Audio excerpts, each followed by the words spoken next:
और रूस यूक्रेन युद्ध अब उस दहलीज पर पहुंच चुका है जहां से तबाही की वापसी अब नामुमकिन लग रही है। यूक्रेन ने रशिया की राजधानी मॉस्को को दहला दिया है। ये इस पूरे युद्ध का अब तक का सबसे बड़ा और सबसे घातक ड्रोन अटैक है। यूक्रेन ने एक साथ 1000 से ज्यादा ड्रोन से रशिया के सैन्य ठिकान, तेल रिफाइनरी और सबसे सुरक्षित माने जाने वाली जो सेमीकंडक्टर प्लांट्स हैं उस पर टारगेटेड हमले किए हैं। इस हमले में 4 लोगों की मौत की जानकारी है और बेहद दुखद बात यहाँ ये है कि मारे गए लोगों में एक भारतीय नागरिक भी शामिल है। यूक्रेनी राष्ट्रपति ज़ेलेंस्की ने इस हमले को जायज ठहराया है और कहा कि युद्ध अब वहां लौट रहा है जहां से इसकी शुरुआत हुई।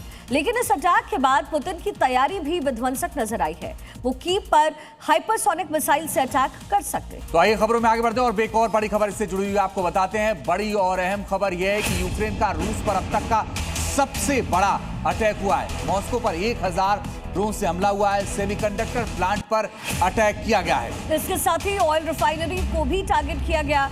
एक भारतीय समेत 4 लोगों की मौत की जानकारी है। यूक्रेन ने रशिया पर सबसे बड़ा अटैक किया है। मॉस्को पर लगभग 1000 ड्रोन से टारगेटेड हमले किए गए। सेमीकंडक्टर प्लांट को निशाना बनाया गया। ऑयल रिफाइनरी भी निशाने पर। एक भारतीय समेत 4 लोगों की मौत हुई है। और सबसे बड़ी बात यह कि ज़ेलेंस्की की तरफ से इस अटैक को जायज ठहराया गया है। ज़ेलेंस्की ने ये हमले की जिम्मेदारी ली और कहा कि अब तक का सबसे बड़ा हमला है। भारी नुकसान की बात भी कही गई है और ये तस्वीरें आपके सामने है। इस हमले में एक भारतीय की भी मौत हो गई है और 1000 ड्रोन से, जी हाँ, 1000 ड्रोन से हमला किया। यूक्रेन ने सेमीकंडक्टर प्लांट पर अटैक किया, ऑयल रिफाइनरी पर भी निशाना लगाया। एक भारतीय समेत 4 की मौत हुई है इस हमले में, जो तस्वीरें आप देख पा रहे हैं। और बड़ा सवाल है कि पुतिन की तरफ से रिस्पॉन्सिव एक्शन क्या होने जा रहा है, क्योंकि ये अचानक से हुआ हमला है जो यूक्रेन की तरफ से रशिया पर किया गया।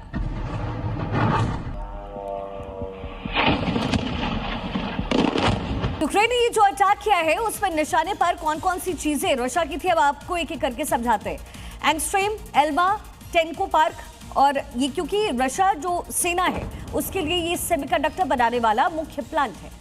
नुकसान क्या हुआ ये भी आपको बताते हैं। प्लांट में आग लग गई और इसके बाद भारी नुकसान का दावा किया गया। इसके अलावा जो दूसरी जगह अटैक हुआ, मॉस्को ऑयल रिफाइनरी पर अटैक हुआ। क्यों हुआ?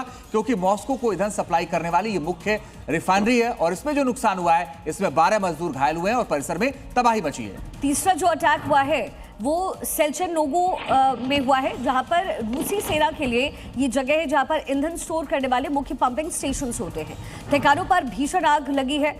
चौथी जगह जो अटैक किया गया है वो है दुबना राडुगा डिजाइन ब्यूरो, और ये इंपॉर्टेंट इसलिए है क्योंकि रशिया की जो क्रूज मिसाइलें हैं वो बनाने वाला ये एक रिसर्च सेंटर है। ड्रोन से टारगेटेड अटैक किए गए, जाहिर है इससे भारी नुकसान वहां पहुंचा है। और जो 5वीं जगह है उसके बारे में भी आपको बताते हैं। बेलबेक एयरफील्ड, ये क्रीमिया में है और क्यों अटैक किया गया ये भी समझिए। रूसी वायुसेना का ये मुख्य बेस है और यहां पर जो नुकसान हुआ है, S-400 radar, hanger air defence, air traffic control tower, drone control system यहां पूरी तरीके से तबाह कर दिया है।